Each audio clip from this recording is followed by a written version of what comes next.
Today we're going to talk about how to determine the signs and signals from the spirit world. How do we decide what is being told to us by good spirits?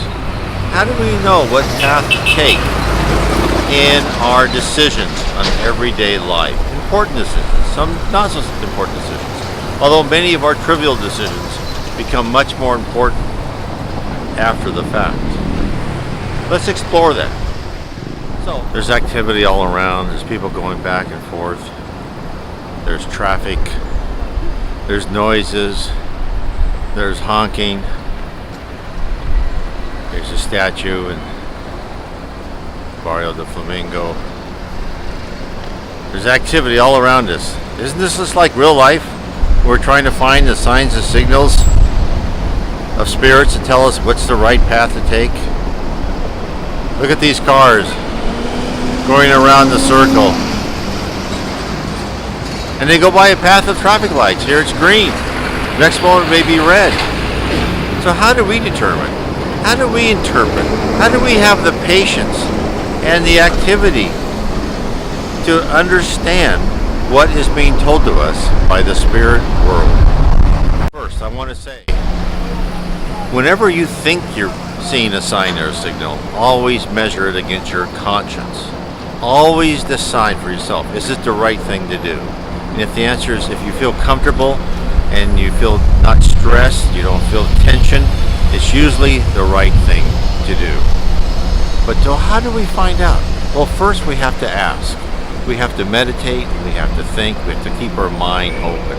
And we have to open ourselves to say, what am I being told to do? What am I being led? Many times I'm being told, but things happen. It's as Carl Jung coined the word synchronicity. Things happen. And they don't happen out of happenstance. They happen because the spirit world is trying to point us in a direction that will be of benefit for us. Now, at the same time, look at this traffic. These traffic can make decisions. They'll go either one way or the other. At the same time, many of us get impressions and inspiration from spirits who do not have our best motive in mind. They don't care about what happens. They like to see us destroy ourselves. That's why we have to always listen to our conscience and make sure that we follow what is right. Look at the noise. Isn't this just like daily life? You're completely bombarded by noise and stress all the time. And yet you have to make decisions as you're moving forward. Sometimes you have to make important decisions while you're having dramatic occurrences in your life, while you're having a terrible day. Sometimes when you're having a good day, but a lot of times your decisions come in the midst of complete chaos in your own personal life. But sometimes that's when you all have to take a deep breath inside of you and say, okay, what am I being told to do? Many times when you know you're on the right track, things just fall into place. I know a friend of ours who wanted to go to Brazil to visit a healing center, and it's very rushed at the last moment. But then, the visas, the airline tickets, the hotel reservation, everything fell into place, and everything went smoothly. That was a sign. Now, I know there are some spirits that say everything happens by plan. I'm not so sure about that. I think some things come up to randomness. But on the whole, I do agree. The trials and tribulations, the factors in our lives are usually, probably 99% of the time, predestined. And when you're meant to go on a path, you are told to go on that path, either by dreams, by ease of you've already made a decision and now you're following it and things fall into place. And you know you're on the wrong path when you keep getting obstacles. Even though you think the plan is good, things keep happening that deny you that what you want to attain. So think about what you're trying to attain. Think about what you are trying to achieve. Is it good for you? Is it bad for you? And sometimes you think in your heart it's really good for you, but it may not be the destiny that is planned for you in your life at this current time. And your destiny may be composed of all sorts of things. Keep in mind, the more spiritual you are, the more you're working towards spiritual ascendancy, you will actually have more free will in your choices because you've demonstrated a self-discipline, a resource to work to the good. But when you haven't, when you maybe half-heartedly tried something, or you're just parking yourself in the life, meaning you're not advancing or going back, you're just part of life doing your own little pleasures in your own little world of society, then your life's really going to be planned out for you because evidently you're not learning the lessons you need to learn.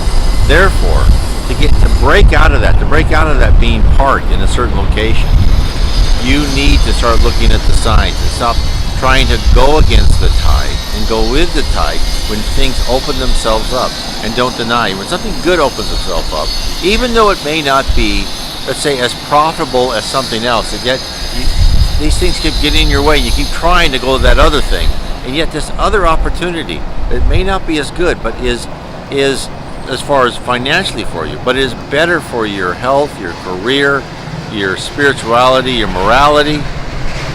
Maybe it's telling you, de-emphasize money for a bit. De-emphasize those material goods and emphasize what you can do for people. It's hard.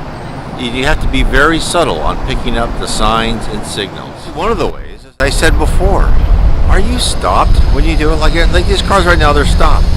They want to go somewhere, but they're not allowed to. But then all of a sudden, they're going. Why is that? The signal turned green. Well, sometimes when you're trying something, and look, I'm not telling you to be passive and if something stops you, just give it up. No, keep trying. It's like when my wife and I wanted to buy another house. We wanted to move out of the house we were in. We kept trying to buy another house. We always came in second. It wasn't available or whatever. Nothing allowed us to sell the house. Finally, I got the message that no, the light was red. I wasn't allowed to move out of that house for whatever reason. I don't understand it today, but somehow I figured that the fate wasn't with me. I had to stay there. I think I understand it today, but I'm not sure. I think they wanted to stay in this house so we could, when we sold it, we made a decent profit so I could retire in relative, modest comfort. So as you see these people walking by, each person has their own little drama. Each person is thinking about their future, their past, what they're going to be doing. And it's hard for them to open their eyes and open their hearts and really see what the signals are, what the spirits, the good spirits, are trying to tell them to do. They're always getting advice from spirits who don't mean well, and those you just have to learn to filter out. Understand when something feels good, when if something feels right, you will feel it in your body. Your force centers, your chakras will be more relaxed. You'll have less tension. And you'll know you're doing the right thing. But to achieve that, you have to relax. You have to open your eyes and your heart as you go through life. And yes, it's a good thing to be focused, but not so focused you can't see anything else that is happening. Thank everyone who's been with me in this vlog while I'm sitting here in the center of pretty lot of traffic here in the barrio Flamingo in Rio de Janeiro with people moving all around me. I want to tell you, if you want to learn more about Spiritism, please go to my blog, nwspiritism.com. Again, that is nwspiritism.com. And if you want to know more about the signs and signals, read my book, The 7 Tenets of Spiritism.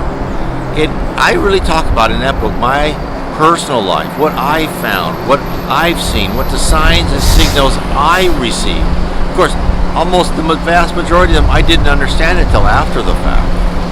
I hope that you are smarter than I am and understand how involved the spirit world is in our daily life, how they care about us, how they try and show us the right direction, and how many of us, like me, we keep saying, no, I don't want to go in that direction. I want to do what I want to do, not what's good for me, and how we resist it at times, and how our life would be much simpler if we just followed the flow that was meant for us, and that we understood that the high spirits really care about us, and they want us to be on this earth for us to learn the lessons we so sorely need.